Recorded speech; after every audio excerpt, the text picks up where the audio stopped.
Hey everybody, Steve Basic Architect here from the Build Show Network. Yes, it is a new video. Today, what are we going to talk about? A rainy day? Let's talk about exterior water management. It's pretty simple. When I talk about water management at lectures, I use two of my favorite words, down and out, right? The easiest way to deal with a water problem is to get rid of the water and not let it be a problem, right? Down and out. Get rid of it, get your problems, let it become somebody else's. So we're standing out here at the back wall. Notice that we have the 24-inch overhang on the roof. This is a single-story structure, so 24-inch, that's about just a little under a quarter of the roof height. So that's a pretty formidable overhang for that single-story structure. But more importantly, we have a doorway here that it's blocked up, you can't see it. It's going to come out to a deck over the slider below here. But I always want to protect doorways and windows as much as we can. So in this case here, we actually used architecture in our favor, right? So we took the overhang and we brought it around, and I did what's called a Dutch hip, which is a mix of a hip roof with a gable. So you can see we still get the overhang, but we get the prominence of that gable in the background there. But more importantly, we get that 24-inch overhang that's going to be over the windows and most importantly over that door, so that we can put that risk of the door to water intrusion at a very minimum. Let's go back to the studio.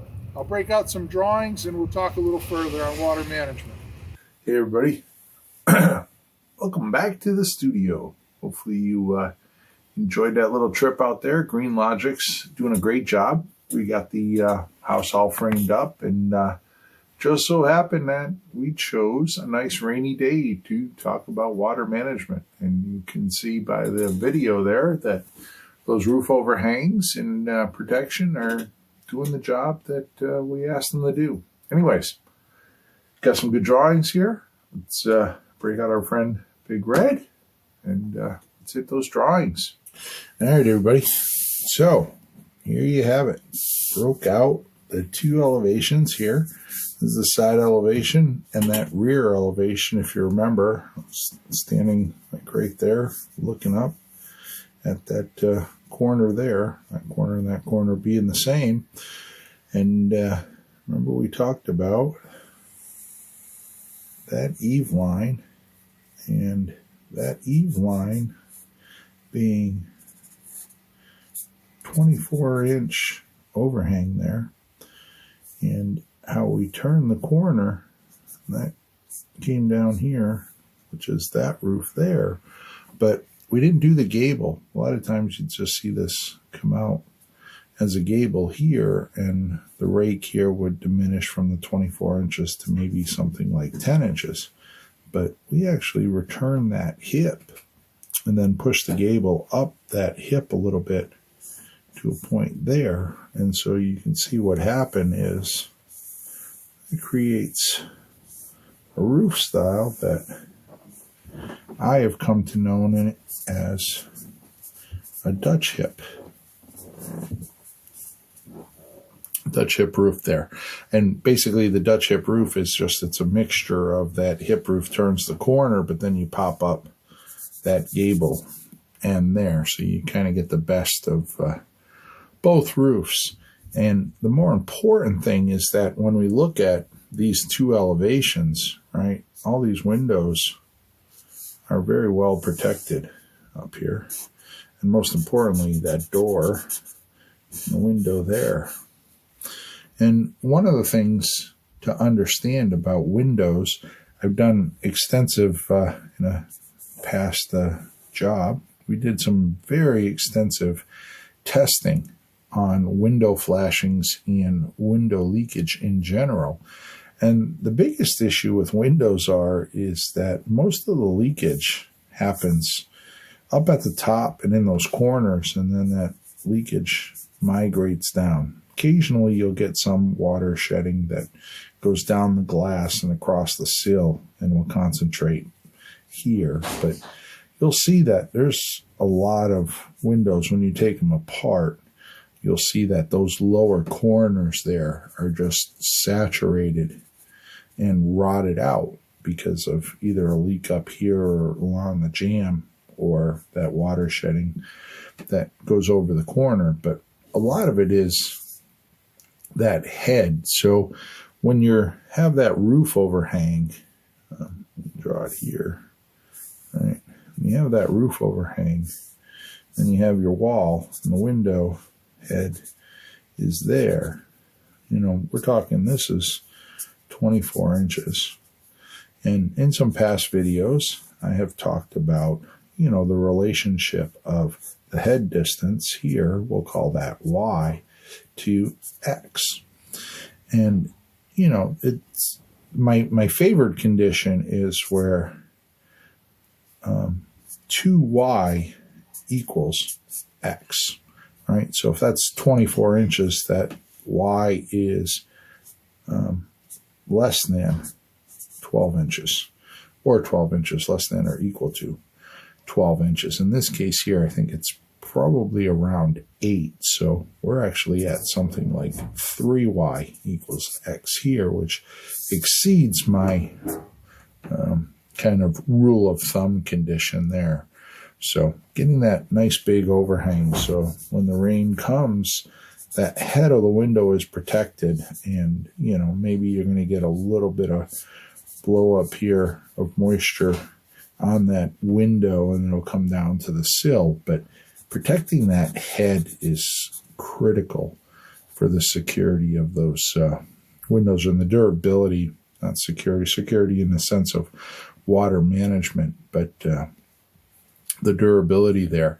And, you know, the other nice thing about having these big overhangs is that, especially on a one-story house up here, you know, this is, I don't know, the overhang to that is probably something on the order of, you know, that X there is, you know, 5X equals Y, right? So meaning that this is probably on the order of 10 feet to that 2 feet. But the beauty of that is that if we went out there and looked at a pretty severe rain event, you know, probably the upper half of that wall would remain untouched by rainwater. And that roof really begins to protect that wall. Like, it's no surprise that I'm going to draw my little stick figure fisherman, right?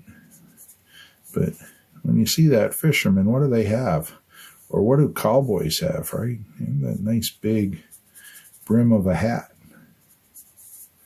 right? And why do they have that big brim of a hat? Because it puts the drip line well outside of their shoulders and places where water can wreak havoc on your comfort. Well, if we take that kind of idea and we bring it to the house, we want these nice big overhangs.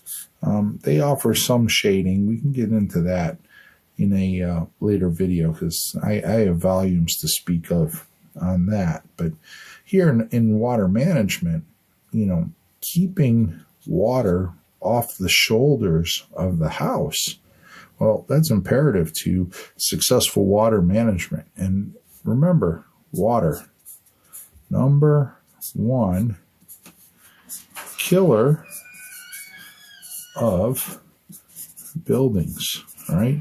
It's not number 2, not number 3, not number 5, not number 10. It is number 1, right? So when you're asked, if you're a builder or a homeowner and you're worried about, hey, what is the highest risk that I have on the house? Well, it's pretty easy. It is water. Why? Because water is the number 1 killer of buildings, right? I know I say that all the time, but guess what? In 6 months from now, there'll literally be hundreds of houses across America that are failing in water management, right? And we call it management for a reason, because we need to manage. And how do we manage? Well, we use my two favorite words, down and out. All right? So the easiest way to manage something is to not let it be a problem. Put a 24-inch overhang so my wall doesn't get wet. And if my wall doesn't get wet, then I don't have as much to manage, right? If this was an overhang that went out, 2 inches, my wall would get wet and severely wet in a rain event. And I would have to deal with that water and manage it. But when I cut out the threat of the number one killer of buildings, and I know I keep going over this, but I can't tell you how much I need to reiterate this information, then we get really good water management and we move it down and out. Bring it into a gutter and let it run into a downspout and get rid of it. Take it off the roof. Don't let it touch the wall. Let that go over. When we have these nice big overhangs, use architecture like we did here with that Dutch hip and run it across the back of the building. Kudos to the gents out at Green Logic Builders. They're doing a really good job. And, this homeowner is going to have himself a really nice looking house, because these overhangs, not only do they help with water management, but just the aesthetic of having this nice 24-inch overhang, it's always a plus. And, but more importantly, we've upped the durability game on this house significantly, especially being a single story or 1.5 story, however you want to look at it. But providing that nice big overhang and wrapping it around the back of the house there, and then returning it up the side and around the garage there. Now, notice we didn't do the Dutch hip here. We didn't do that, and we didn't do it there because there's no windows or anything on the outside of that garage. So we just have our little 10-inch rake there, and that's, single story. But where we have a lot of these windows and we're puncturing holes into our wall system, we want to manage. And we manage by down and out. And we do that because water's the number one killer of buildings. All right. That's a wrap on that. Kind of put Big Red to bed. Hopefully you like that. Remember, 2 things. Water, number one killer of buildings. Got to deal with it. How do we deal with it? Down and out. Move it down, let gravity be our friend, and get rid of it as fast as we can. Let it be somebody else's problem. So, anyways, if you're looking for more, find me on Instagram, Steve Baczek Architect. Got all kinds of good posts going up there. We got a lot of great projects coming in our near future here. So, all kinds of great things to look at. And if you even want more than that, you can find me on the Unbuild It podcast, where I team up with good friends Peter Yost and Jake Bruton. And we talk about kind of everything building. We actually had a recent episode where we talked about our favorite books about building. So, you catch us on a good day and widen that spectrum pretty far. So, anyways, go check it out and check out those previous videos. Been on here for well over a year. So, it's 50 plus weeks. That's 50 plus videos. And you got to watch them 7 times. So, anyways, go check them out. Check out my good friends Matt, Wade, Jake, Brent, Detmore, Design Build Doug, Mechanical Hub, and Drywall Shorty. So go check out all those videos. A lot of free information coming your way. Just sitting there waiting for you to take it up like a sponge. So anyways, until next time, long live our buildings.